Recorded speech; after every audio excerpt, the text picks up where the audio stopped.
So there we go. We had a little bit a longer break than I thought, like 20 minutes.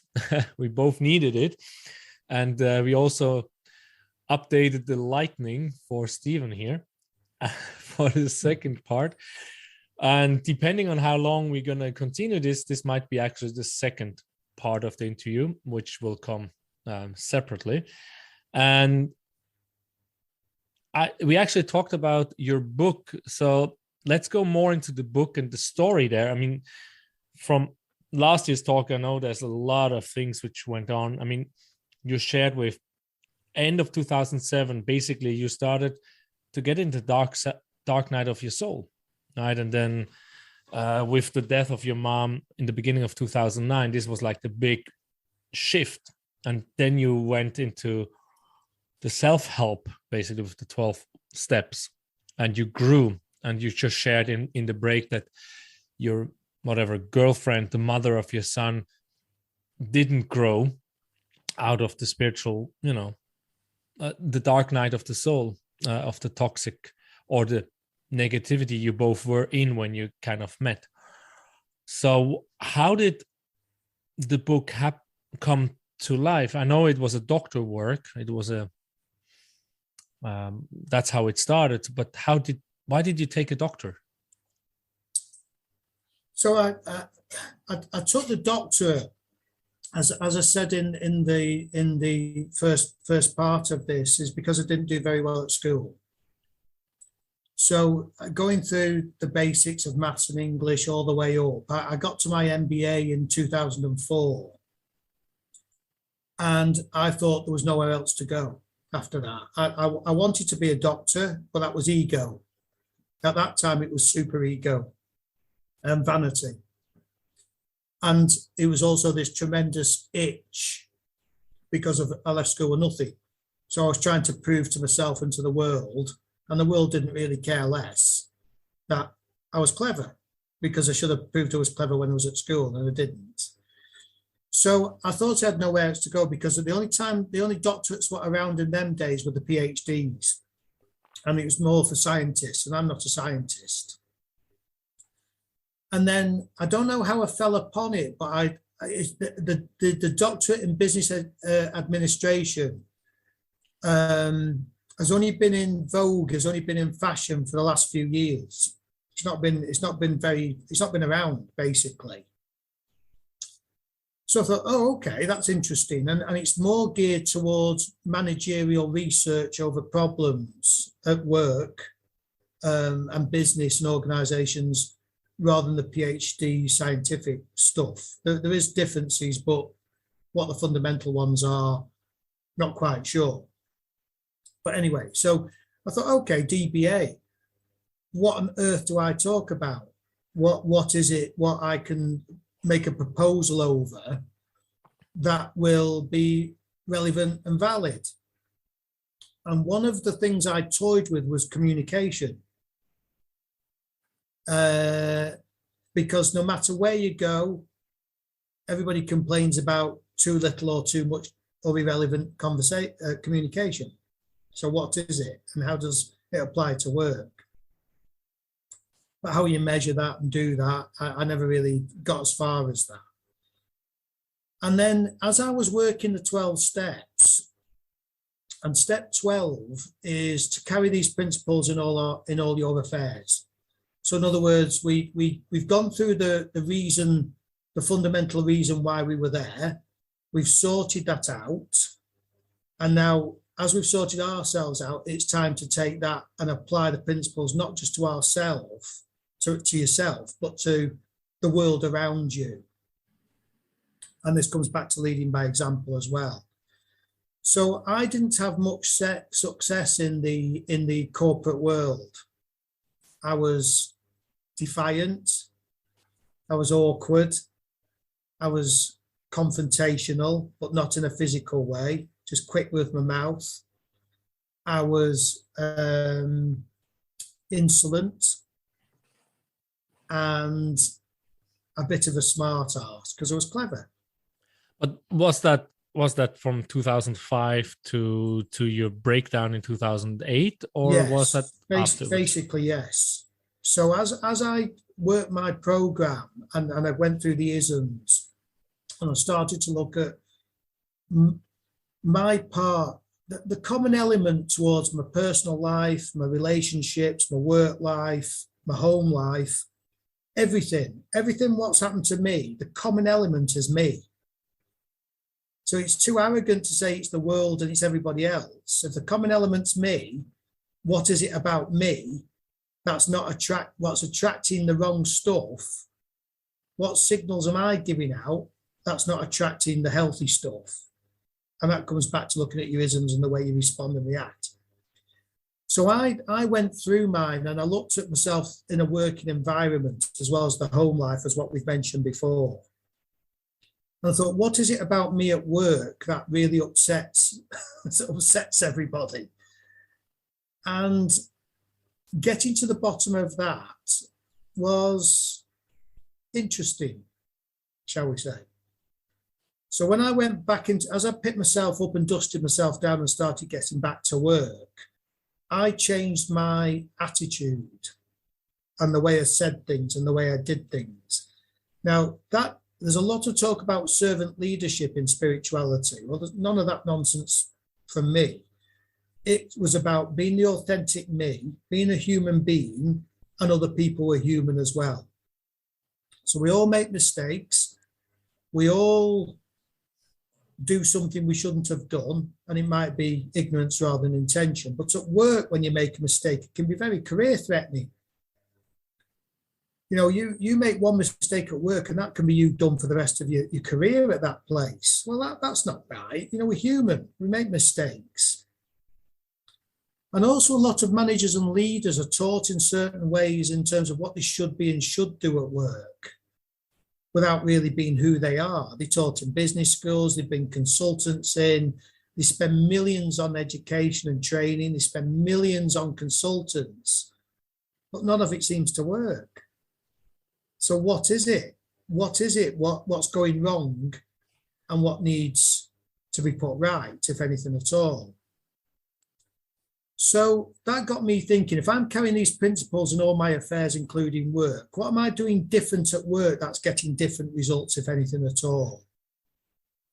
Now, couple that with, because it was a business doctorate, the common element is suffering. We all suffer one way or another at some time or another. We've either suffered at home, we suffer as a result of doing something what we shouldn't have done, we pay the consequences for it. We suffer as a result of what other people have done to us, and we suffer as a result of what situation and life throws at us. So the key word is suffering. Now, if you take that into a business context, in the UK alone, there was 142 million days lost in production, 142 million lost days in production 1 year. In 2017 to 2018. Due to sickness. The highest level of sickness was coughs and colds and people having a day off. You know, just one of those, they may just didn't want to go in today. The second biggest cause of that amount, and this was the Office of National Statistics, which is a government body. So these are official figures that I'm quoting here. The second biggest reason for people being off sick was stress from work, overworked, doing too much. And the reasons what most gave, the majority gave, was bullying and unreasonableness from their direct managers and leaders, which was causing them to suffer, which was causing them to go off sick with heart attacks and stress. So suddenly we've got a key word here, suffering. So as I alluded to before, my 12-step program came from Alcoholics Anonymous originally, and that's helped millions and millions of suffering alcoholics the world over. And that's spawned other 12-step groups that still work on the same 12-step principle, but with a different subject matter. So I suffer as a result of other people drinking, not because I drink myself. So if you've got people who are suffering as what they've done to themselves and suffering as what other people have done to them, then what is it, if anything at all, in these 12-step programs and this spirituality that I follow that can alleviate the suffering at work and the stress and the mental anguish? What is it, if anything at all? And that was the proposal. If it has helped millions and millions of people the world over, there's got to be something in it that can help somebody at work. Okay. So and that was my dissertation. That was your dissertation. So, I was wondering, okay, so you got to that question, which is nice, right? It's your suffering, your suffering, right? You had personally led you to think like, how can I help other people in business? Because you had an MBA and you wanted to continue in the business world. So how can I help others? I mean, that's what a lot in this spiritual world or personal improvement is: find out how you can help others, to find work. It's one of these things. So for me personally, now I try to understand. So in 2008, when you lost everything, so you lost your work, you were working alone, you were a freelancer, or you were I worked for organizations and I worked on my own, and I had my own organizations. But you were fired and you lost also the freelance. Yeah, I lost my businesses. I got fired all the time. I was yeah. And the firing was because of your arrogance and the way you interact with people. It was insolence and being confrontational and argumentative. Okay. And then you came, of course, and then you went into this program. Did you then work afterwards until you made your dissertation? Yeah. So against the backdrop is, while I wasn't working, I had no money whatsoever. Nothing. I was really, really broke. However, the money I did have was used to go and see my son. That was my priority. I set that as a priority.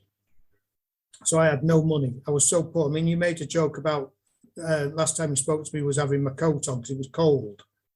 Well, I couldn't afford the heating. Couldn't afford it. So I was so poor. It was unbelievable. My priority was not my son suffering as a result of my mistakes. So he's got no idea to this day what sacrifices I've made, because he doesn't need to. It's my choice. He doesn't need to know that. So yes, I got fired. So as I got back into industry, I decided, right, what do I need to do to present myself in a better light? And I'll pick you up on something you just said. It's not about helping people. It's about helping people to help themselves. Yeah, I can't help anyone if they don't want to be helped. I'm not going to waste time on trying to help somebody who's in denial, or the world's against them, or it's everybody else. But what I can do is to say, have you thought about this? Or I've done that, or I've done this. And example. Lead by example. What we were saying before, it's leading by example. So it's about attraction rather than promotion. We don't do it. It's nothing to do with me. But at the same time, my heart goes out to people who are suffering. And what really gets on my nerves is people who who are suffering but have tried everything. Tried everything. Well, have you tried spirituality? Or have you tried this? Or have you tried that? Oh no, that won't work. But you've not tried everything then. And you're not giving anything a chance. And you're clearly unhappy. So are you happy in your own unhappiness and in your own misery? Because you're dismissing everything, or you're trying what you think, or trying what you like. But then it gets to a point where you try what you don't like, and you try what you don't think will work because you ran out of options. And that comes back to the courage side. So I presented myself in a different light. I treated people humanely. I had boundaries. I responded, I didn't react. I spoke to people with respect. I had a constructive argument rather than a destructive conversation.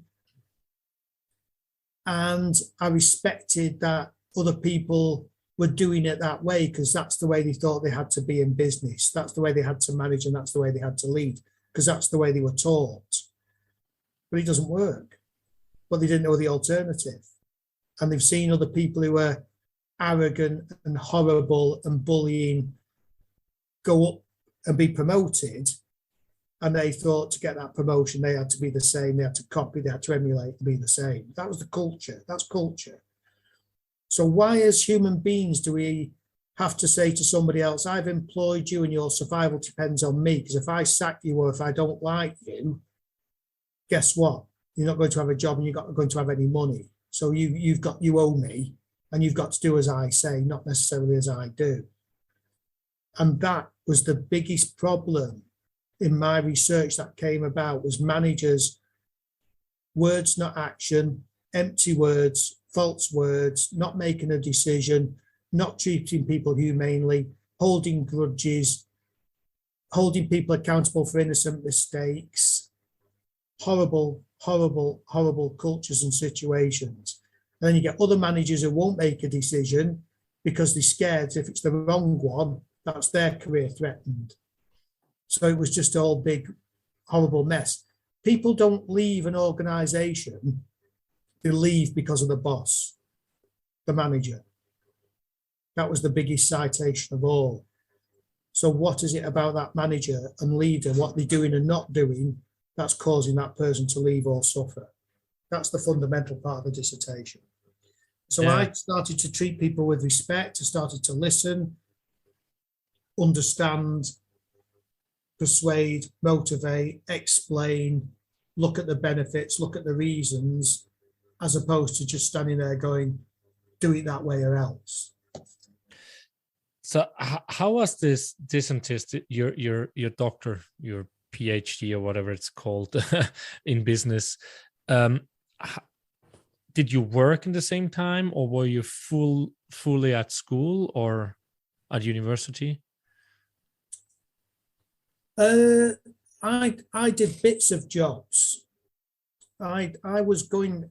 The universe gave me time, fortunately, to really sit and think about my program and the way I was doing. So I got bits of contracts, which just kept the money trickling in. Okay. So pretty much I did my doctorate full time. And I needed to, because I write as I speak. So there's a lot of words in my dissertation. I could not have done my dissertation if I'd had a family, if I'd been in a relationship, I'd been working. If I did do it, it wouldn't have been the quality that it was. And I don't mean that in an arrogant way. I needed that time to dedicate myself to doing that just by doing occasional jobs to pay for the course. So I really immersed myself in it. And I loved it to the point where it became an unhealthy obsession. Oh. Loved it. It became my continuous improvement is an addiction. My further education is an addiction because of the reasons that I recognized from school. So I was doing it Christmas Day. I love that. Doing it on Christmas Day, Boxing Day, New Year's Day, birthdays, weekends, 2 days straight without any sleep, without having a shower, day and night, 4 o'clock in the morning, 2 o'clock, 6 o'clock. Every hour God sent, I was up doing my dissertation. I loved it, absolutely loved it. Well, on one hand, that's to be admired. The second one is quite sad because it meant, that's all I was doing. Yeah, but I mean, one side, I can definitely see the passion behind it. But on the other hand, it's like also giving you the time to really breathe and be something else. Yeah, and I learned an awful lot. That was part of my self-development, is doing that dissertation and interviewing people who had been through far worse than me, far, far, far worse than me. And that was very humbling. They were very, very honest, very, very candid about what they'd been through. And it was summed up nicely by a few of them saying it got to that point where they would have either committed murder or suicide. Wow. I was never at that. So these were what my interviewers said. They hit that rock bottom so hard and so frustrated, murder or suicide, literally. That was the choice they had at that moment in time. That's how far they dropped. Yeah, I didn't expect that answer, but I have to go in there. what was the turning point that they didn't take their life or kill whatever their boss, I assume, or their co-workers? What happened in their life? Or the husbands and wives or sons and daughters, you know. Oh shit! So, but you interviewed people in relation to work, right? I interviewed them because it was a business degree. I had to push it towards the work. Yeah. But a lot of people found their spirituality through their home life, and just like me, carried it over into their work. They didn't find spirituality at work. They found it as a result of what was happening in their personal lives. Okay, so it wasn't the stress from work, like you mentioned before, that the bosses were treating them really bad, talking one thing, but it was just hollow and no action afterwards, and they were burned out. So it was more they were burned out at home because of their private life. Yes and no. So what I mean by that is, if you've got troubles at home, you've got troubles at work. If you've got troubles at work, you've got troubles at home. Are there people which can separate? Are there people which have really a lot of stress, but the family life at home can somehow balance them out? To very few people, very few. Because in the UK, it was a big no-no to take your home troubles into a working environment. But it was perfectly acceptable to take your work troubles into your home environment. And if you're spending all day and you're stressed at work, it's not that easy to walk out the factory door and go home and be not stressed. And then equally, if you're having a row or an argument, or you've got problems with alcoholism or anything else in your family, it's very hard to go back into work and not think about that when that's on your mind, about somebody you love, yeah, or a friend. So what compounded it was they were going from one stressful situation caused by somebody at home into another workplace environment that was causing them stress through somebody at work. And then back home, continuing the circle. So it was stress, and then stress. Exactly. Yeah. What was first, the egg or the hen? Right. Did you find out? It was mainly through home. It was the home life, and then the work life compounded it. And a bit like me, rebelled at work, whereas they didn't so much rebel at home. Or they got to that point then what said, do you know what, something's got to change. Stay in the situation, remove yourself from the situation, or remove the situation from yourself. Okay. So it was compounded by, because I skewed it towards it had to be a work dissertation, but asking the questions, where did your spirituality come from? What triggered that path? It was very much a situation at home. Okay. And now, did you ask them directly where did spirituality come from, or did you have to use other questions to get to that point? No, I asked them point blankly, you know, like you've asked me, what was the start of my spiritual path? So they were aware they were on a spiritual path. Did you have people you interviewed which were not really considering that a spiritual path? They just... I had two people who confused spiritualism with spirituality. What's the difference? So part of the criteria when I was looking for people to interview, the only question I asked them was, do you consider yourself to be spiritual? Yes or no? And if they said yes, and they were working, then I would interview them. So I would say, I said to three people, are you spiritual? And they said yes. Do you carry your spirituality beliefs at work? Yes or no? Are you working? Yes. Well, let's talk about it. Why not? If you do, what do you carry over, and all the rest of it? So the difference between spirituality and spiritualism, spiritualism is on the spectrum of spirituality, but it's more involved with the occult. It's about Ouija boards. It's about fortune telling. It's about horoscopes.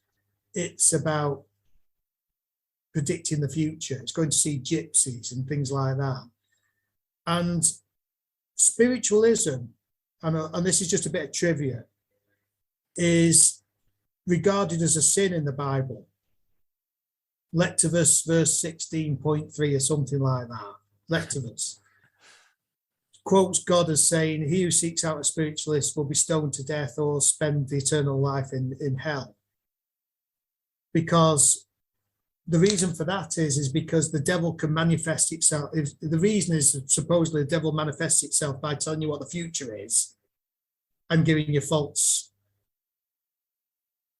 future, painting it bad or painting it good, and first one will happen or the second one doesn't happen. It's about predicting and being influenced by what the future is when you don't know if it's right or wrong. You've just been influenced by the future instead of living in the day and letting the universe get on with it.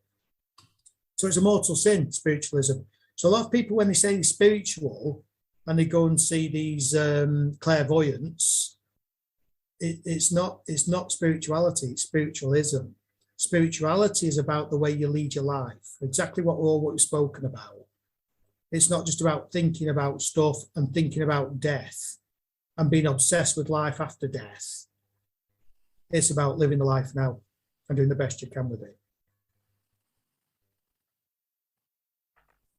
Okay, so the remainders all found their spirituality and then took it into work, or some switched it off before they went into work, which was very interesting. Others left their organization because of that reason. They wanted to be spiritual 24 hours a day rather than switch it on and off at work. So they moved into other jobs where they could be the authentic self and not be the corporate rat. Wow. How is his name? Springer. There's an American, I don't know what's his title, but he went into somewhere in the US, far away from everything, built his hut and was just meditating. And he actually found his wife, which was building something close by. And eventually I just heard an interview with him. I didn't really know him, Springer. He has long white hair and a mustache. And he was talking about his spiritual life was always there. He was building IT companies and other things, right? And building buildings. So he had businesses, but he was always spiritual, even though being in the so-called materialistic world. So it is, and he said he was always himself. So it should be possible to be spiritual at work and be authentic to some degree, right? But it's probably not that easy, depending on what work you do. But you've mentioned one person who feels compelled to go and live in a hut in the middle of nowhere. That's what he started, but then after that, when he came back, he just carried this, new insight of himself and lived the business world. But that was in the 70s, right? And I know him too little, but I'll find his name and then I'll let you. Well, the thing is, though, there's a lot of companies that claim to have spiritual beliefs and values, but when it all boils down, well, how do you determine what spiritual values and beliefs are? My values are different than yours. That doesn't mean to say yours are wrong and mine are right. I can't impose my values on you. I can't impose my beliefs on you. So how do you get a spiritual organization that's got values that encompasses everybody? Okay, yeah, there we go, right? I mean, you can have a spiritual person starting a company and he's living his authentic self with his company, but that doesn't mean everyone which works at that company will be able to live their authentic self. How do I interview you? If I had a spiritual company and I said, well, Oliver, I've got a spiritual organization. Are you spiritual? On a scale of 1 to 10, how spiritual are you? And then, 5, that's not good enough. And 5, really, because that was one of the questions that got rejected out of my dissertation. I wanted to ask on a scale of 1 to 10, how spiritual are you? And they wouldn't let me do it. Yeah, but then I come just to your explanation, spiritualism versus spirituality. It then I think it's more going into spiritualism, because 1 to 10, right? Then I'm visiting this, I'm channeling, or I'm whatever. I'm dowsing, and I'm meditating, and all these things, right? And how you explain spirituality, it's really like living your life the right way.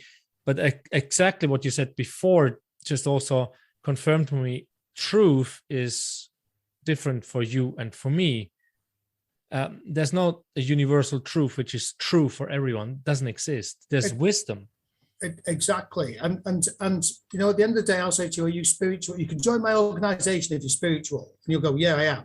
Why do you do that? Well, I meditate, or I'm into mindfulness, or I light an incense candle, or I live in a hut, or grow a beard, and whatever.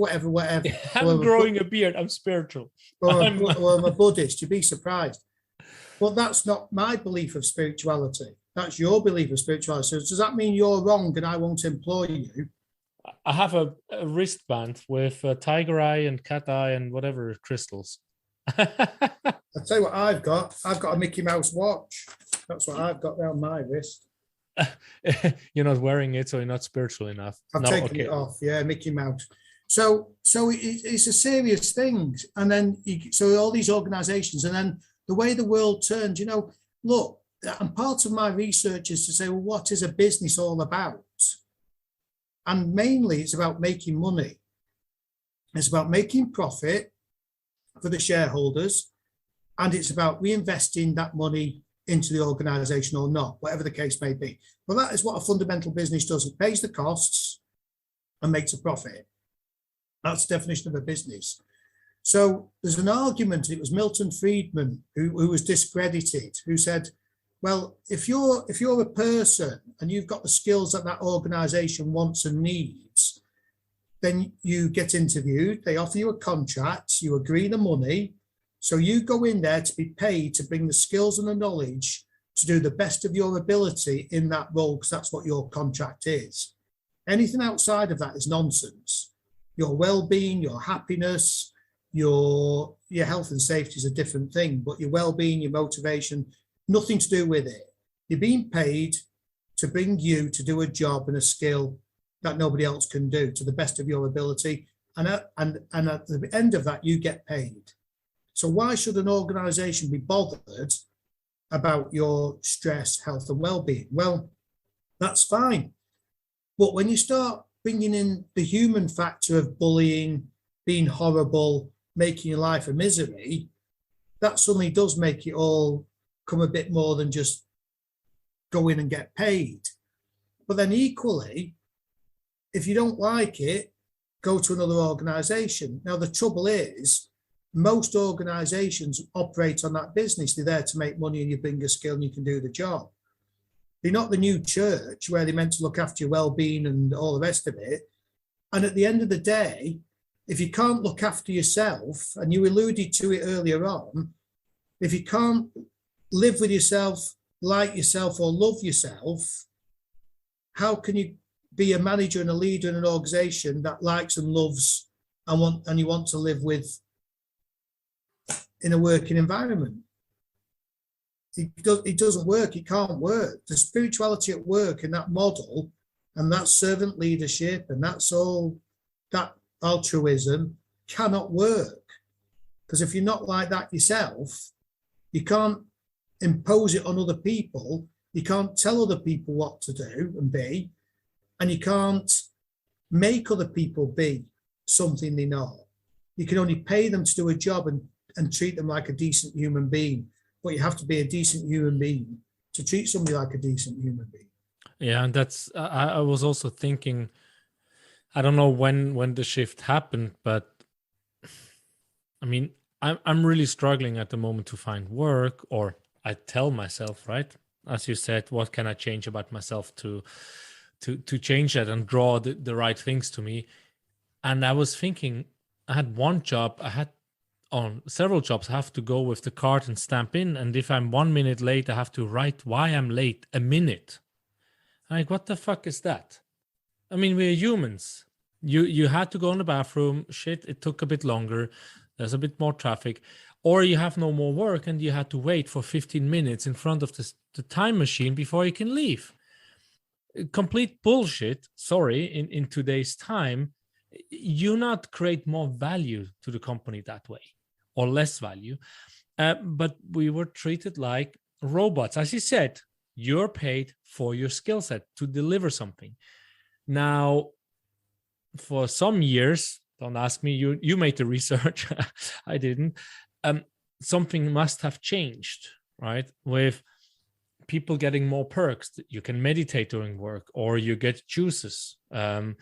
You can work from home sometimes. You have outdoor offices where there's a lot of, so you can relax a bit, because when you're as a human are more relaxed, you're more efficient. I think that's in the end what the companies have realized, is like humans which are happier, more joyful at work and enjoy it, they are creating more output, or productive output, efficient output.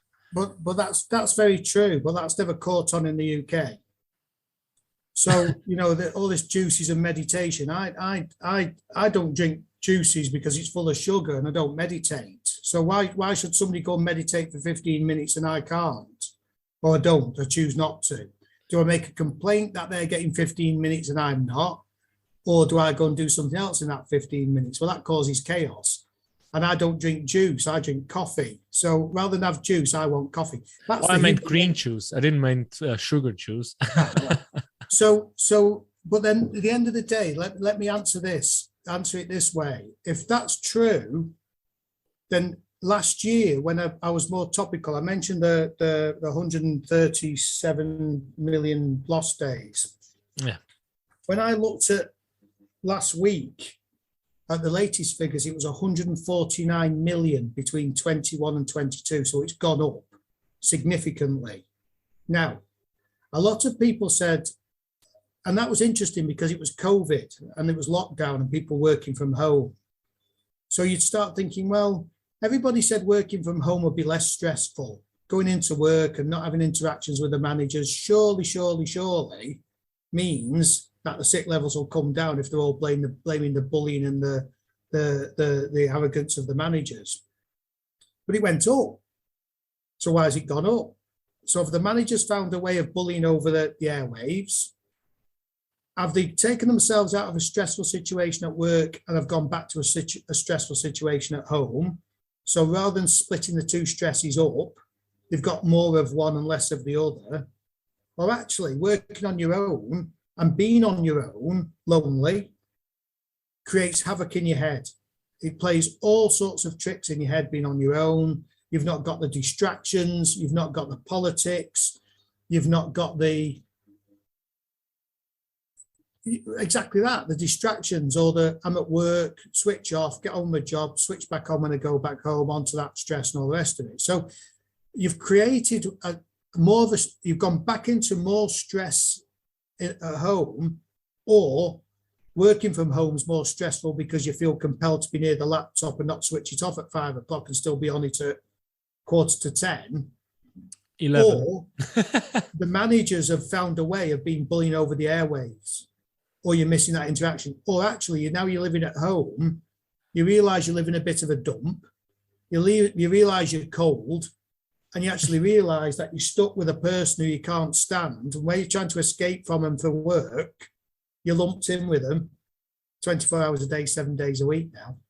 So did you look at the data or the questions you just put up? Do you have any answers there? Or It's I mean, exactly now because you're done with your work. I mean, from when to when did you do the work? 2017 to 20 or 2014 to 2000? I graduated in 2019. Okay, and then my book from 2019, and it was published last year. So this is all topical stuff. Okay, so 5 years for your PhD, doctor, and then another 2 years to write the book. Yeah. And writing the book, you also did full time and just work here and there. Yes. Okay, so and you did that on purpose, so you can focus on the studies and then focus on the book. I'd like to say I did it on purpose, but it was the universe threw it at me, where I actually finished the book off during COVID because nobody was employing anybody. So it did me a massive favor, because I was in a contract then, to get it finished to a quality standard. And it went back to, well, I'm not working and I live on my own, so crack on.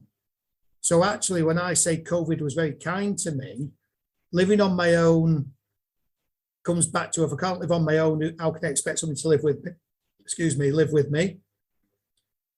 My social life's dreadful anyway, because I just spent the last 5 years day and night writing a dissertation, so I've got absolutely no social life. I've not got a girlfriend or a wife to get on my nerves and me to get on their nerves.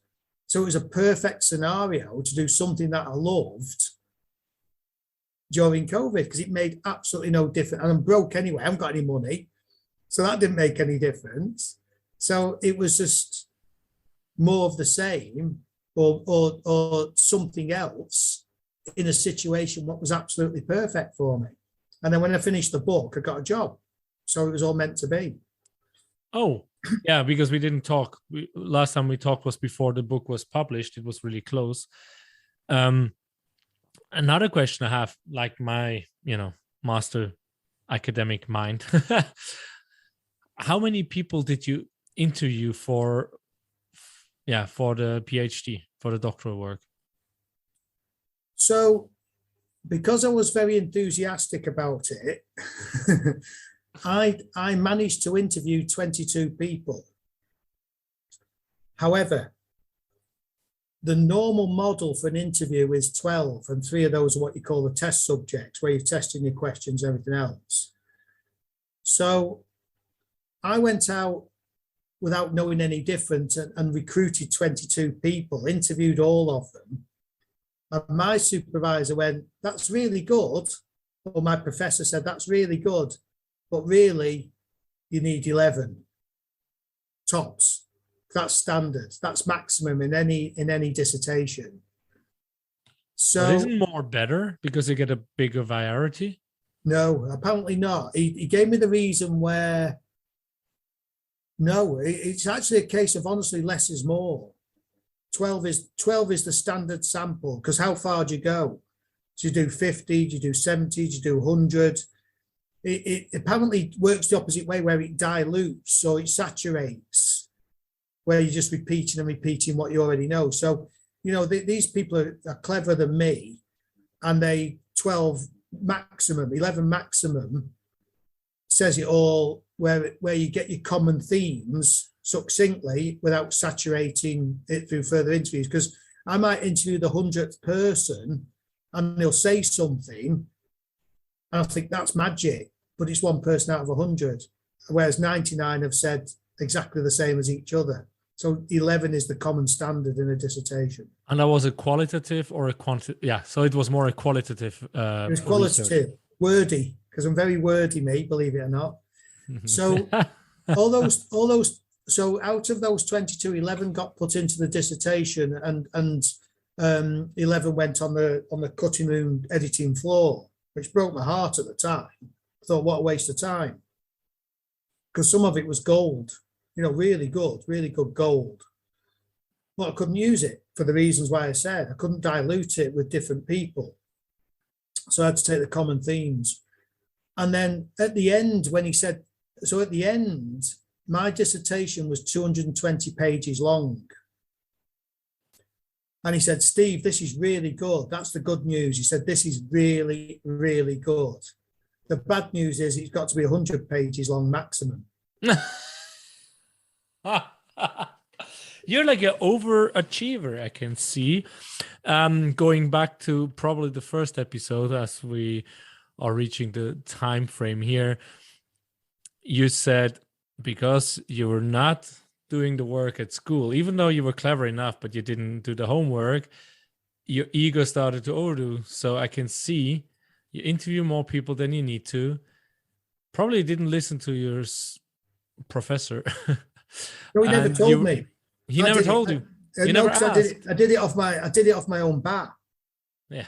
So he never told me. He told me afterwards. He let me get on with it. Yeah, and then writing 220 pages instead of 100. I mean, doubled the work. It feels a little bit like when I did the show notes. Now I have a friend which helps me out so I can do more interviews. And I told her my process was, writing my notes as I do. I actually want to do less notes, but I just get more questions coming up like that. And then I write, and then I have more than the show note can have, right? So I make a blog post out of it, and then I go and shrink it down, and I have show notes, and then I shrink that even more down for LinkedIn. Now you can write more. I think LinkedIn has opened it up a bit more. So what did you then do? I mean, you had 220 pages, you're like, yes, and now you have to make 100 out of that. So I think it was more of maybe overachieving, but it was more enthusiasm. And that's the truth. I loved it. I absolutely loved it. And these people who had spent the time, it was gold. It was all gold. So, and this is the truth. This is what I had to do. I was very close to it then by this time after 5 years, 4.5 years.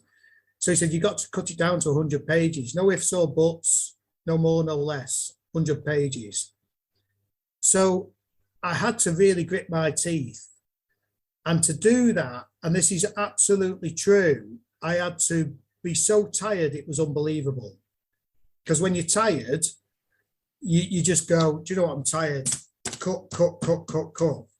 And to help that along a little bit, I drank a lot of red wine. So that was your tactic to cut down, like let's get just so tired and drunk that I just remove. Yes, exactly. That was the only way I could do it. It was the only way. So it was just get to that point at 2 o'clock in the morning with a bottle of wine inside me going, yeah. Because if I was sober in the middle of the day, it was too good. When you're drunk, it was like, yeah. Now, on saying that, the next day when I'd sobered up, I want to put it all back again. So I kept looking at what it cut out, and I kept putting stuff back in because it started getting precious. But eventually, I did get it down to 100 pages, and the rest of it went brokenheartedly on the scrap bin. Then at the end, he said, "This is really good. You should think about writing a book." And supervisors, professors never say that, never. But the ultimate from a doctorate is they want you to write a book, but very few people do. So he said, I'll put you in touch with my publishing company. And I spoke to them, and I put a proposal together. And luckily, and this comes back to fate, and everything's meant to be, I took all those remaining interviewees, those 11, plus the 11 that was in the dissertation, plus another 41 that I went out and interviewed. And that was the fundamentals, what formed my book. So there's a lot of the dissertation in there, but obviously not the research methodology and all the rest of it, but the history, the findings, and the quotes from all these people, because it's not the world according to me, it's all these people who have come away with some very humbling and very profound quotes and experiences, hence the murder and suicide, of where they got to in their life and how their spirituality had saved them and allowed them to go on and have a quality, different outlook and perspective. So the book is very much all about 63 interviewees, very little about me, if anything at all, apart from history, apart from a little bit of trivia, apart from some tools and techniques that I've gone through and used, and that my interviewees have gone through and used to help somebody to the point of what we've spoken about too. I need to do something, but I don't know what to do. Will you help me? And that book has taken, it was interesting because I wanted to write it as a self-help book, but that goes against, there's a lot out there and people don't pick them up and people don't buy them and people don't read them and people don't really do much about them. So it was a different angle to come in from a business perspective with spirituality in business to get rid of all the taboos and the misunderstandings of what it is and what it isn't. So it's very positioned in a workish way, but very much aimed at the individual because that's the only person you can change. So that was the angle it came in at, the work, rather than, are you unhappy at home? Well, there's been a million books written about that. It was about unhappy at work. Why? What is it about the dynamics of an organization, the values, the self-imposed, the bullying, codependency? What do I need to do to enable that change, to stop being unhappy and suffering? So it was very much coming from the outside in, as opposed to the inside out, if that makes sense. How did you find the people to interview? Is it only English people? Only Brits? It is only English people, because it's when you do a dissertation, 100 pages, 70,000 words is an awful lot of words, but then it's not a lot of words. So they teach you very, very, very straight from the start, you've got to keep it succinct. So the only way of keeping it succinct was to keep it within the UK, because that's where I live. Yeah. Yeah. I mean, also about the book, you could have, you expanded it for the book. I did, but it was more convenient for me to do it from a UK, to get UK participants. If I tried to go into France, I tried to go to America, maybe book 2, maybe the sequel will do all that. I don't know. But it made sense that I found ready and willing volunteers to come and be interviewed in the UK, not just in the local area, but all over the UK, and complete strangers. How did you find them? Did you have a web page, and did you go to Facebook, LinkedIn, or no? They found you, or what? They found me and I found them. So what I mean by that is I go to my Al-Anon group. So Al-Anon groups are all over the UK and all over the world. So I traveled around going to different Al-Anon groups, because that was good for my spiritual path. And during that, I would say to somebody, I'm doing a doctorate, would you like to be interviewed? And everybody said yes. So I recruited that way. I would say to random people who I'm having a conversation with, do you consider yourself spiritual? Yes. Right, I'll put your name down then. I would blatantly say to you, are you spiritual? Yes or no? Yes. Do you work? Yes. Right. Yeah, you'll do.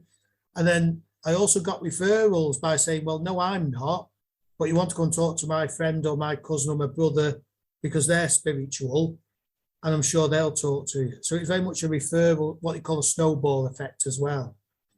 So out of the 63 people that I interviewed, I'd say 50 were complete strangers. 13 were acquaintances who I'd met through my Al-Anon groups. So, and even then they're strangers, because we don't really know each other. We just recognize a familiarity. So I would approach people in the street, in the shops, not just out of the blue, and ask them. Okay, yeah. This question was just in my head. How do you find them? Again, I have a master degree, and then, qualitative research and all that. And how did that change your perspective? I mean, now when we look at the time frame, 2007, late 2008, 9, you go in Al-Anon, you go back to work in 2014, like I do a PhD master thesis, doctorate thesis. And then like, wow, that's 8 years ago. That's a big chunk there. And now you work again. How did, you already started to change through the Al-Anon, right? And then how much did this work change you? Or what did it teach you? So yeah, great question, because when you're on your own, you feel on your own. And when you hear other people and their experiences that are far, far, far, far worse than your own, it puts things into perspective. And then you listen to how they've applied their program and beliefs and how they've overcome adversity.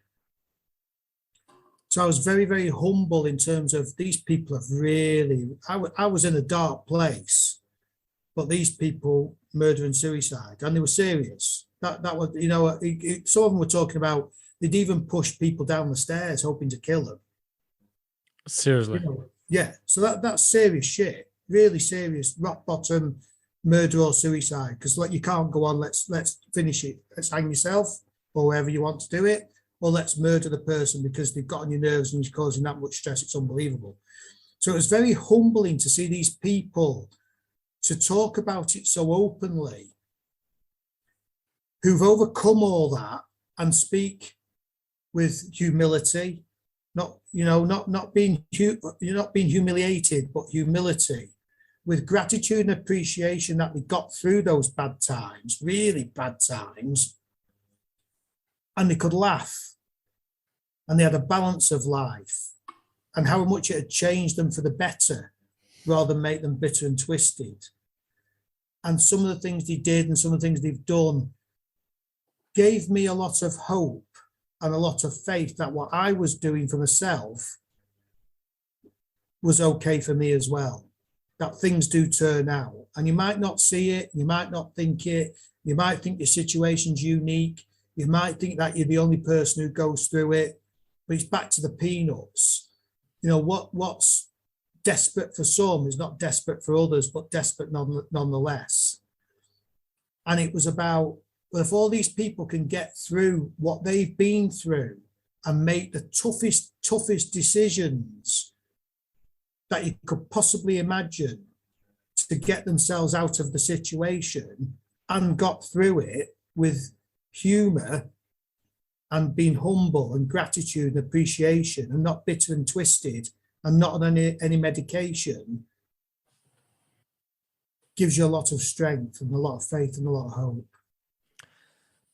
So just while I'm thinking about it, sorry. So the differences between my dissertation and book and between other people's, I've not wrote a dissertation for business where at the end I've done some research and made some recommendations for businesses to do.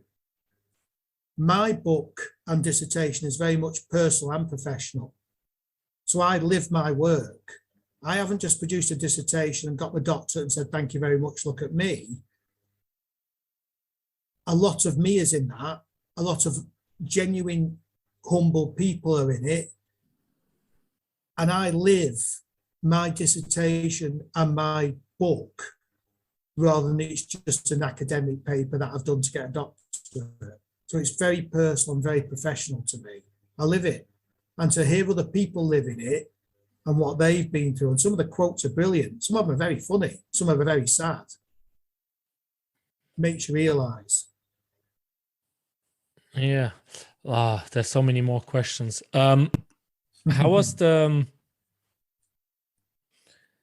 feedback for the dissertation?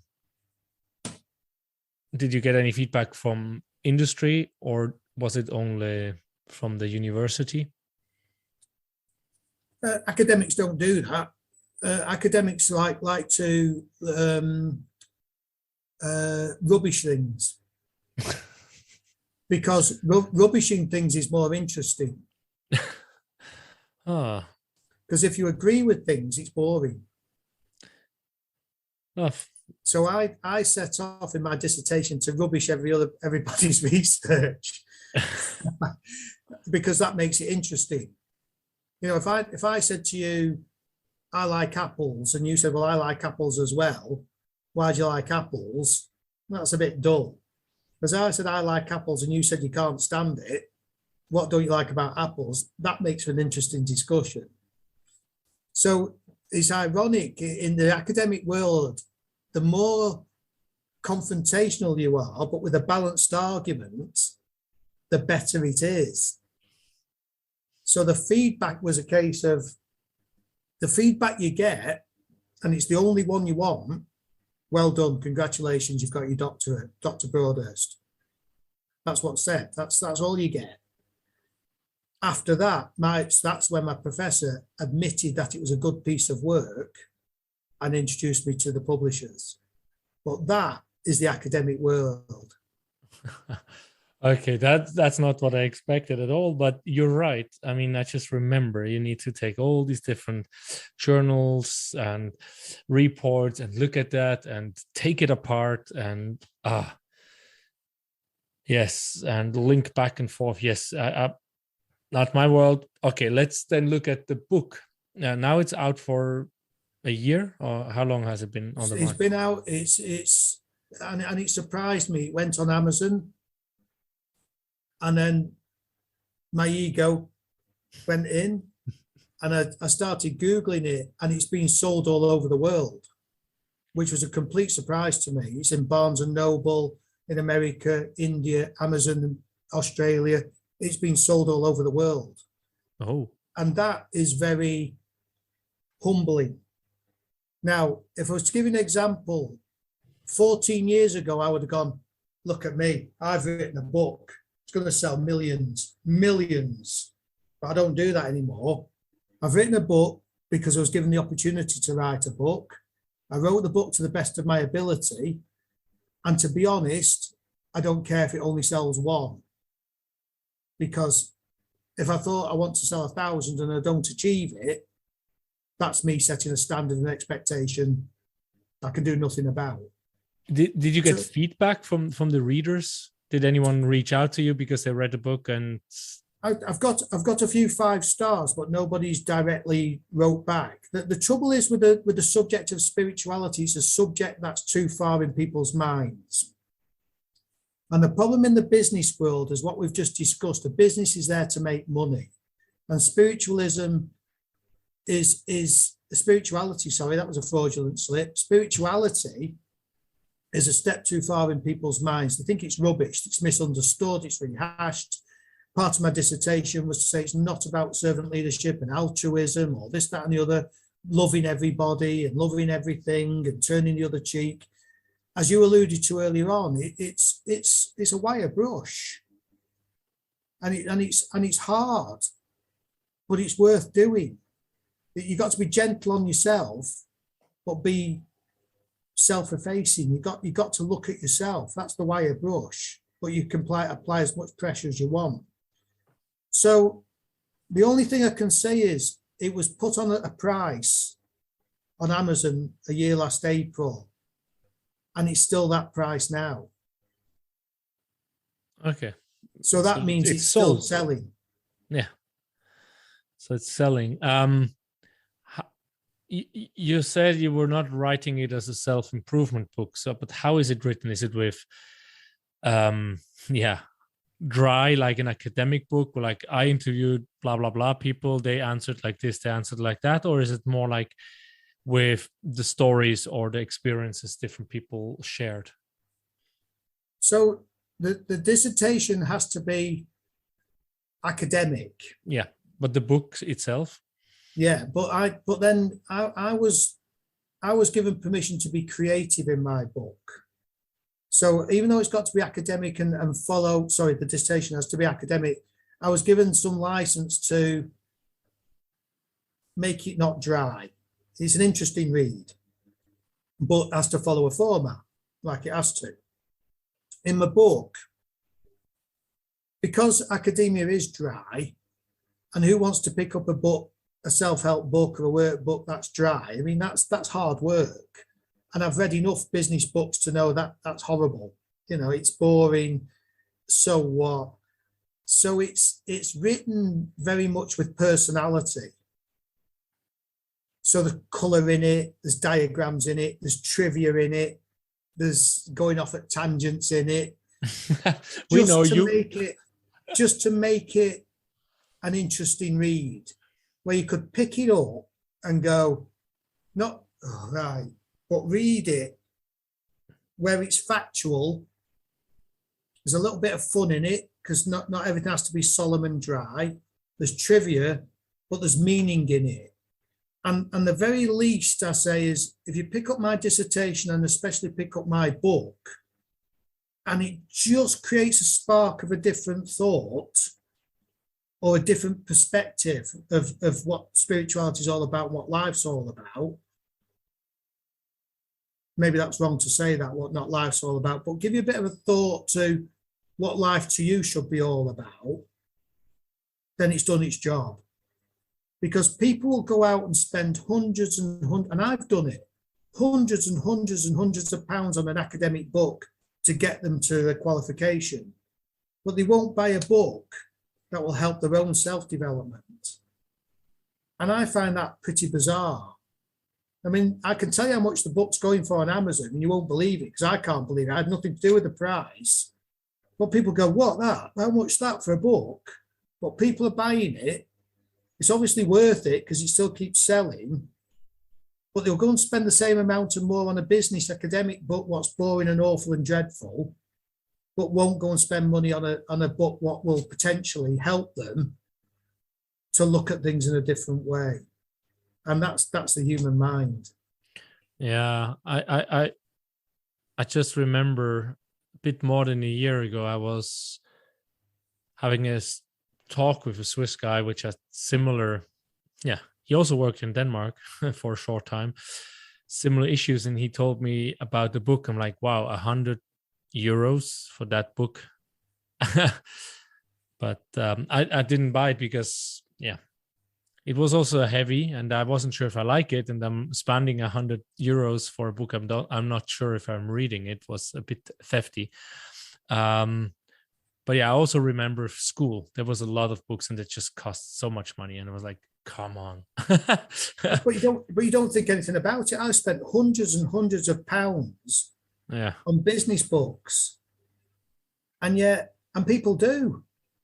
And yet they won't buy a book that potentially could help the way of, help them directly. It's amazing.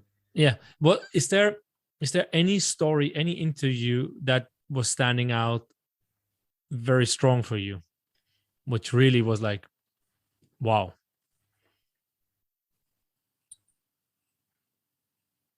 Well, without being a cop-out, they're all strong in their own rights for different reasons. When you talk about people's lives and what's important to them and what they've been through, they were all very, very powerful because of the honesty and the straightforwardness of it all.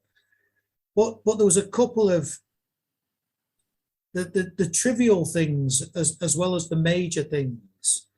So I had one, I was interviewing one who was a self-confessed workaholic and how he was stressed through that and what he'd been through. And then I got other ones that were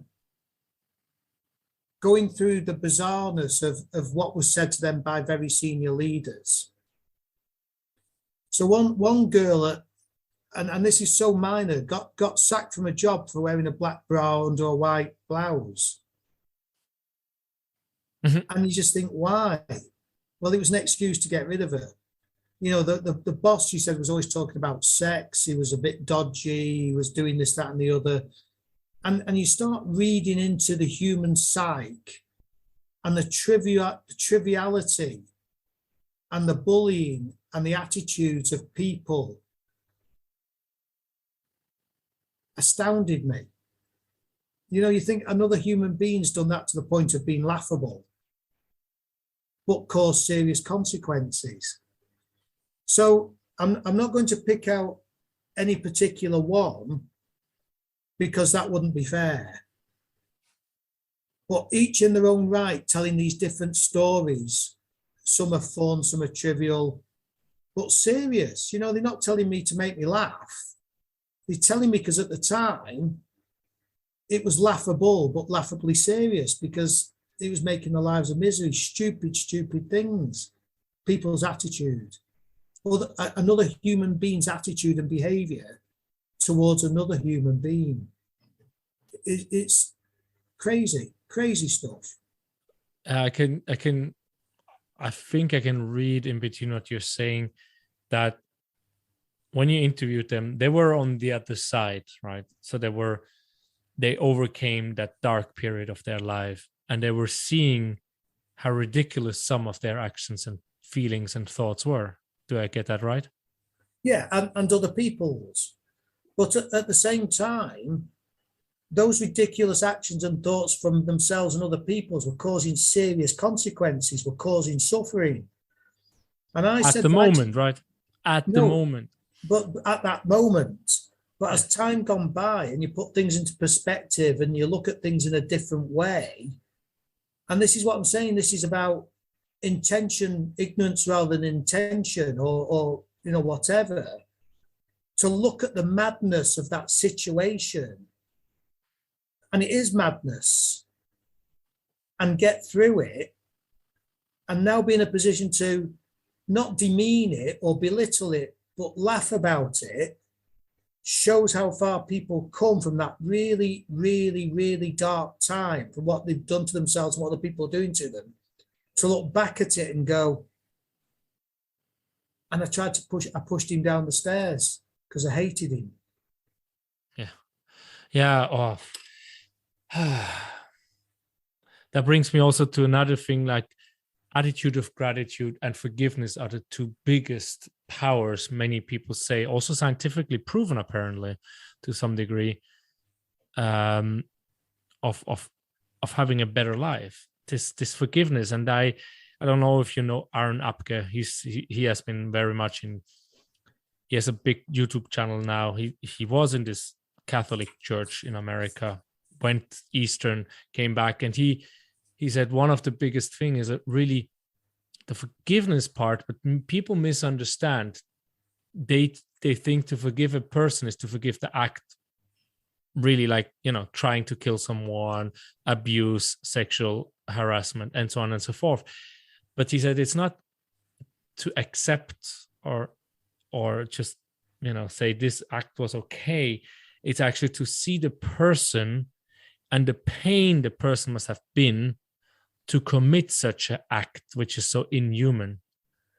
And you say you were interviewing people which are actually pushing other people, so they hope that person will die, so that the pain that person was in to actually trying to kill someone, and then later on in life seeing like, what the jerk have I been? Right? So the people were really in pain to actually be able to do something like that. Well, under certain circumstances, what we've got to remember is, I agree with some of that, but not all of that. What we've got to remember is there's evil in the world. There is. There's a bit of good in bad people, and there's a bit of bad in good people, and that's the way it is. And the only person you forgive is yourself. You forgive yourself, because we've all done stupid things. So you forgive yourself and you try not to do them again, or you won't do them again. That's the way of apologizing to yourself and the world, to say, do you know what? That was ridiculous. I'll forgive myself and I won't do it again. I've learned my lessons. If somebody's caused you pain and suffering, that is extremely hard to forgive them. Really hard. Then we get into religious territory. But what spirituality teaches you is to say, don't let that not forgiving make you resentful. Chew your life up to the extent where you've got hatred, that you constantly want revenge, that you'd happily stab that person, commit murder. That's the extreme. You don't have to forgive anybody. This is a misconception about spirituality. If I don't like what you've done or anybody else, I never have to bother with you again.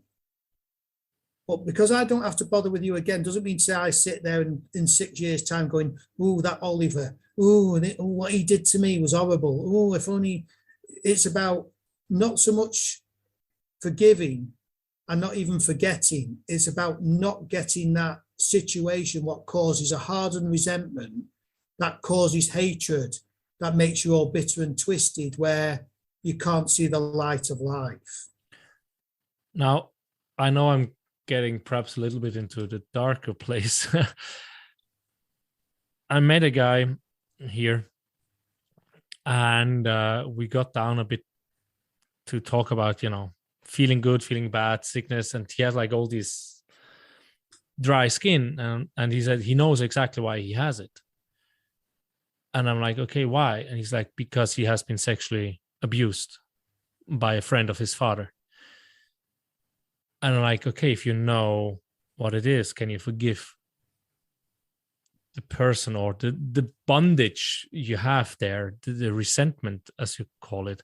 It's like, no, because his sister and other kids have been suffering through that man. So he knows who it is, and I think he said he knows where he lives, but if he would see that person, he will kill him for what he did. And I can see the suffering this person has in him also, all the dry skin on the elbows and probably on the knees because of holding on to that. How would you tell him? Because I understand a bit what you come from, and I still try to understand the part of forgiveness. So for me, what I said before makes kind of sense. It's not the act which is forgivable. It's kind of like understanding the pain the person has been. But how would you help a person which is in such a situation, which has a really hard time like that? I mean, this is really terrible. It is. It's awful, and there's no way of diminishing that. And he's quite right. You don't have to forgive. Why should he forgive? There's no reason to forgive. The thing is, though, as I said earlier on, it's manifesting it in himself. The grit's in him. Now, he was a little boy. It's not his fault. He's got to forgive himself. What he went through was very harrowing. The brutal thing is, and this is where it's got to be really gentle and really be careful. It's about the past has gone. That yesterday's history, tomorrow's a mystery. All we can do is live in the now. And there's a saying, if you've got one foot in the past and one foot in the future, because, we all dwell about the past and we all worry about the future, you end up pissing in the now. And all we've got is the now. And there's nothing this person can do about what's happened to them. That's history. They can try and let it go. They can diminish it. They can look for the triggers. They can scrub the dirt out. They can look at a healthier way of living life in the now and try as they might, because it's about work in progress and not perfection, is to go, that wasn't my fault. I didn't ask that to be done to me. I didn't want that to be done to me. It was done to me. Why me? We can all ask that question. Well, it can always be somebody else. Why shouldn't it be us and the we? And really to go, am I really going to make that event that I had no control over, what some horrible evil bastard did to me, affect me for the rest of my life? And that's the brutal choices. It's either remove the situation from you, live in the situation, or ask the situation to be removed from yourself. And the past is the past. And it's forgiving yourself and making friends with the past and recognize it and not burying it, face up to it. What can you do differently and think differently to enable you to have the rest of your life to be the best of your life, rather than letting the past dictate? And that sounds fairly easy. And I said to you, simple program for very complex situations. I've heard some horrendous stories, not dissimilar to yours. And it's exactly that, learning to live with it, making friends with it in a strange sort of way, and getting on with your life the best way you can. Wow. Yeah. Thank you very much for that. I don't have such a situation in my life, luckily. At least I don't think so. Or I cannot remember. So yeah. So now we have like the first question answered, authentic. After 3 hours of talk. No, we have much more done. I didn't even go through my standard questions. You just, I know now why you wrote 200 pages and went off tangents. And how would you, to at least go, I mean, I think this is for depression to expression. I really want to make this podcast a motivation for people which are in a dark place to see there is a way out. And I can be much more, I can be shiny, I can be glittery, a diamond. I can, get so stronger on the other side. That at least that's the feeling I have from what you shared from your research and your own life. So how would you look at depression? What is depression and where is it coming from? Well, you're getting into the psychological realms, aren't you? We're all chemicals. We're all DNA. We're all a making of years and years, millions of years of evolution. We can't tell what's in us. If it's there, it's there. And there's only so far we can remove it. There's only so far we can deal with it. So There's obviously the antidepressant route, the drug route, which might be a chemical imbalance. And we need that, to balance ourselves up a little bit. But then equally, it might be a sticking plaster to get us through it without really looking at the root cause of that depression. And for that, you can go to psychiatrists, counsellors, whatever. And some people do. But mainly, part of my research, fully enough, people did go to counsellors, but and even dabbled with antidepressants, and none of it worked for them. Mindfulness didn't work for them, just seeing it all bubble up and not doing anything about it. So it's really, in a nice, gentle way, confronting it and going, do you know what? It's a feeling, and it's a horrible feeling, but it's just a feeling. So it's almost boxing it up into a different way. It's like fear. What's fear? What is depression? Why am I feeling it? It's an emotion. And we can recognize it as something what comes and goes. If we need medical help, we need medical help. What's triggering that depression? Is it back to the broken leg? Is it telling us that, poor me, and things aren't right and I need to do something about it? Look at my situation. So it's like I say, I'm not a psychiatrist, I'm not into psychology, but through my research and being through all my meetings, people handle it by very, very slowly trying to change the way they think about things. It's very dark. I've been fed up. I've been having my head in my hands. I've been thinking that there's no way out of this. And I started to live by the day, one day at a time. And it got that bad, Oliver, where I started to live an hour at a time. And if the day was going really, really shit and really dark and black, I would start the day again. So it was 5 o'clock in the afternoon or 4 o'clock, 2 o'clock. I'd go back home, pretend to get back out of bed and go, I'll start the day again. I'll reboot. And we can't help our feelings. It's what we do with our feelings. That's the difference. They're just feelings, but horrible nonetheless. So it's learning to live with them, learning to look for the triggers and the realization, and knowing that those dark times will pass. This too shall pass. Might be an hour, might be a couple of days, it might be a week, but it passes. And I used to think, well, at least I haven't got cancer. And what I went through was extremely unpleasant. But I've heard chemotherapy is extremely unpleasant as well. So it's about perspective. And it's about, I wake up in the morning now, and I'm not a morning person. It takes me about 3 cups of tea and 2 cups of coffee to start my heart. But I go out and I feed the birds. And at night, I feed the badgers. And I look for things could be worse. You talk about that person who's been abused, and I've heard some harrowing stories. I haven't had any of that. So why am I feeling dark? Why am I feeling down? Now, because I did. But I've come out of it. And sometimes I get fed up, and sometimes I don't. But I accept them as feelings, and this too shall pass.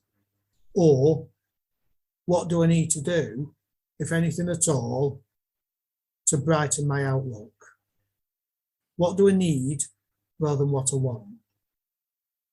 So there's no ready-made solution.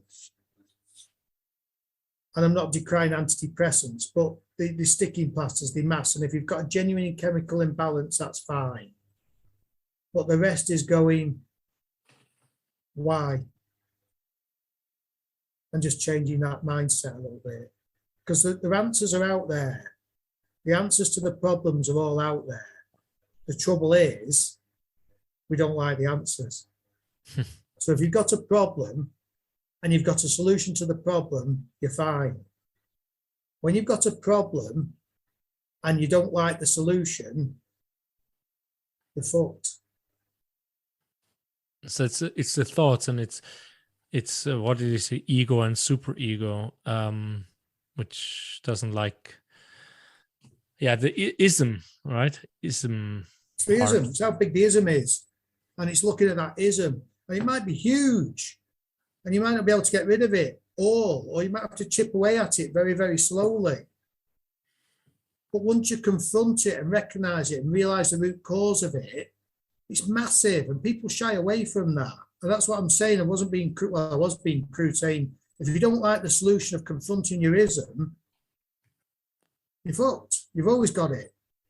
Whereas if you start that gentle approach and look at it and weigh it up and just think, well, I can just shave a little bit off and shave a little bit off, and I'll find a little bit of happiness feeding the birds or going for a walk or doing a drawing. Or do you know what? In the world and where I'm supposed to be, I'm doing all I can. I'm applying for jobs. I've done the best in my relationships. I've done this, I've done that.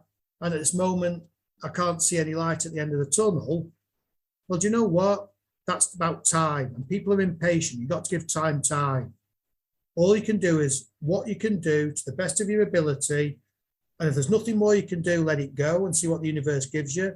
And if there's more you can do, what you like and dislike, especially what you dislike, to move your situation on, that's the courage. And it's the wisdom to know the difference. It's back to the serenity prayer. Yeah. And it's not about happiness, and it's not about depression. It's about serenity. Serenity is your balance. Serenity is your measure. That's what it's all about. Seeking serenity in whatever situation you're in, knowing that this too shall pass and you've only got one life. What do I need to do? Yeah. And for you, it helped to gently look at it, but it also helped to be at this Al-Anon meetings, right? Well, it does, because you come together with like-minded people and you share experiences. With Al-Anon and any 12-step program, you don't tell people what to do because you can't. That's control. But you pick a topic and you discuss it from your perspective, and that gives food for thought. So you listen to what you want to hear, you do what you want to do, and it'll either work or not for you. You know, you think, well, that person's tried it, or then you share where you failed, but their failure doesn't mean to say that's your failure. That might work for you. So you talk, you don't give advice, you don't tell people what to do, you share your experiences. And you take that away and gives that spark of thought to go, I'll try that. It might not work for you, but it might work for me. Or actually, I'll look at that in a different way. Or I'll try that because that worked for Oliver, but it might not work for me. Yeah. And it's about having that empathy. It's about having that perspective. It's about having that strength. Exactly what we said an hour or two back, of trying something new, of doing something new, looking at something new. Yeah. And off you go. And what is the opposite then of depression? Euphoria. Awesome. I don't go further in it. We have 2 times 1.5 hour episodes, so we definitely have 2 episodes here. When we started, I asked you to describe yourself, and we had a very long talk about authentic, communicative, I think was the other one. Quirky. That one. Yeah, quirky was that, and communicative, we have heard that because we have 3 hours. I think we do not need to go into that one, but quirky, how would you in a short, so we close that interview for today? Well, okay, I'm sorry, but let's just touch on communication. So I'm a natural communicator, but the difference is what I say now and do now is different than how I communicated prior to my spirituality. I was very sarcastic, very blunt, very cutting, very sharp, very quick, not very nice in what I said. Okay, so now I communicate in a different way. But I not only talk, I listen as well. In the previous life, I didn't listen. That's all. It was my way or the highway. I was right, everybody else was wrong. Arrogant. So now I listen and I take on board other people's values and beliefs and perspectives. I might not agree with them, but I respect them. I think, well, if that's what you want to do, go out at night and kick dogs and set fire to cars, that's up to you. I don't agree with it, but get on with it, and I don't have anything to do with it. So a bit extreme. So I listen to what people say. Sometimes I agree, sometimes I don't. but I'm not that arrogant to think I'm right all the time. I learn from things and weigh it all. So that's communication. So I communicate differently. Quirky sort of like ties into communication, because I think what you say has got to be interesting. I think what you read has got to be interesting. That's why the book's gone down the slightly, a little bit of facts and trivia in there to just make it a little bit more colourful. And I learned years ago to learn odd things and do odd things that just makes that thing a little bit more interesting. So I collect stuff, and I look at stuff, and I do stuff, and I say stuff, and I read trivia. That's got something that you can talk about in a light-hearted way, what's got a bit of a story to it. So in my house, I've got very little. But what I have got has got a lot of story attached to things. So you could come in my house and you go, all right, there's a lot of rubbish in here. But if you point to something and there's a story behind it, there's a quirkiness, it's interesting, it means something, it's not just something. And it's about having that colour, that twinkle in your eye, that trivia, that brightness, that humour, that quirkiness, that just puts a different spin on things. That makes it just a little bit more interesting. You know, you've not spoken to me for the best part of 3 hours because I'm good looking. Well, you don't know. Well, yeah. Well, you're only human. You know, part of it is because it's a serious topic, but approached in a different, interesting way, a slightly quirky way. And that's what makes it interesting, brings things to life. So when I speak to people, I drop all sorts of tangents in and colour in and things in and facts in, just to make things a little bit more interesting. Yeah. So now we ended where we started, kind of. The book we talked about, I don't know if during the interview we mentioned the name or the title of it, and you said Amazon, Barnes and Noble, etc., etc. So there it is, the first edition in a plastic. I'll see that. Yeah, it's reflective with all the lights. It's the first edition. This is my ego of having it in a plastic cover on the sideboard. So it's called Spirituality in the Workplace. Yeah, a tool for relations, sustainability, and growth in turbulent and interconnected markets. Yes. So that there's no doctor on it. No, they don't. You don't want to have to doctor. They won't. The publishers Broadhurst. don't put that on. It's on. If you look at it, if you look at most books like this, they don't have that on. On the inside cover, it does say that you're on a the doctor. front, it doesn't say it, because in a way that puts me forward as an expert. And it's like, on a scale of 1 to 10, how spiritual are you? So suddenly Dr. Broadhurst is an expert, and I'm not. I just know what I know. And I'm on the path perhaps a bit further than you, and other people on the path a bit further than me. So it's all about, that's what it is. And it hints at the personal bit, a tool for relations. That's in your professional and personal life. Sustaining that change, looking at that change, growth, both as a business and personally. Turbulent, chaotic life. Yeah? Interconnected people and markets. So how do we all work together as one? And we're all interconnected with somebody else and connected to others. How do we work around that? So it's a very subtle title that covers all those, both personally and professionally. Yeah. But yes, it's on Amazon. Is it also Kindle if it's on Amazon, or? It's on Kindle as well. You can download it on Kindle.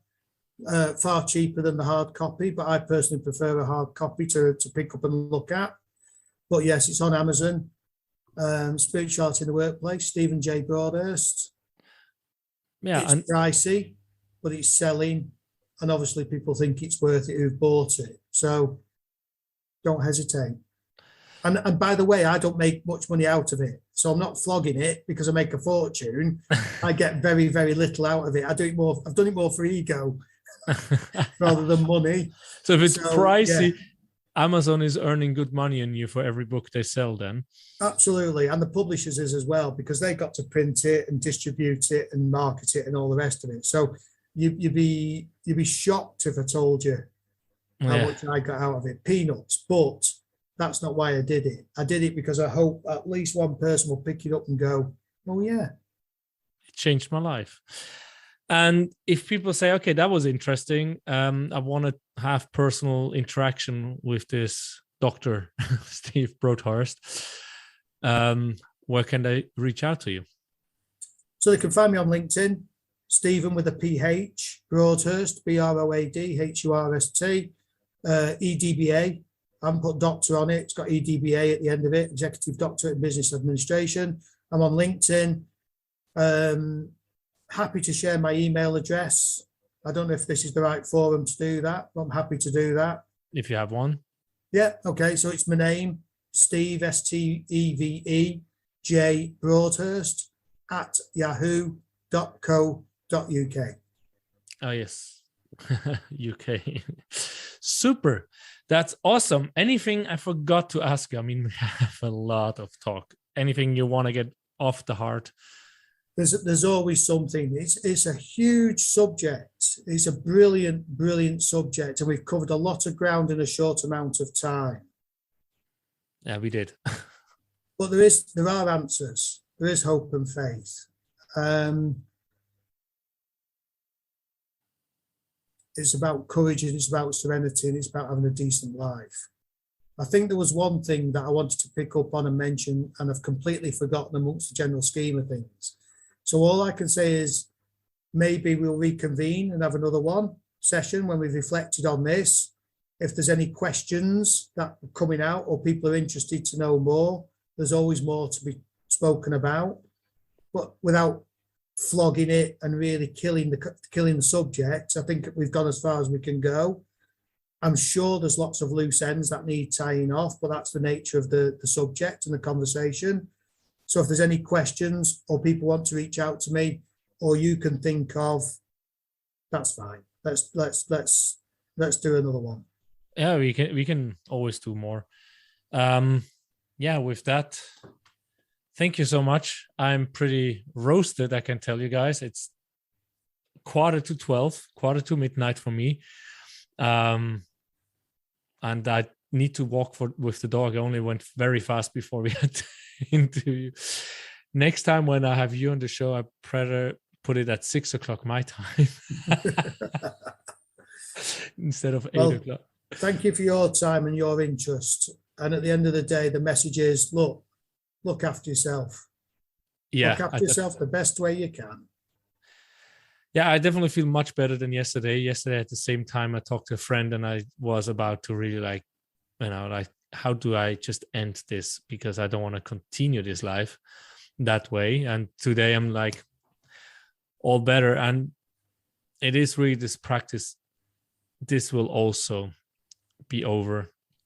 Especially when I'm in this dark place where I'm like, fuck, I'm just give me your cancer, because I can see you want to live more than me, so you have a better life. And having these thoughts are really like, seriously, how can you think like that? But in that moment, you just feel and think like that. So well, exactly. Without going around it all again, it's perspective, because people have got a far harder life, and they don't want to end it. Some don't, or they do, but they get through it, and it'll be all. Or I promise you, it'll all be all right in the end. It is. I mean, there's so many people which went the path. Super. With that, dear listeners, thank you for staying that long with us, and I hope you enjoyed it. And as always, please leave any reviews or messages for anything. Great stuff. Thank you. Thank you for your time, and thank you for everybody for listening. I'll speak to you again, and hopefully hear from you all again soon.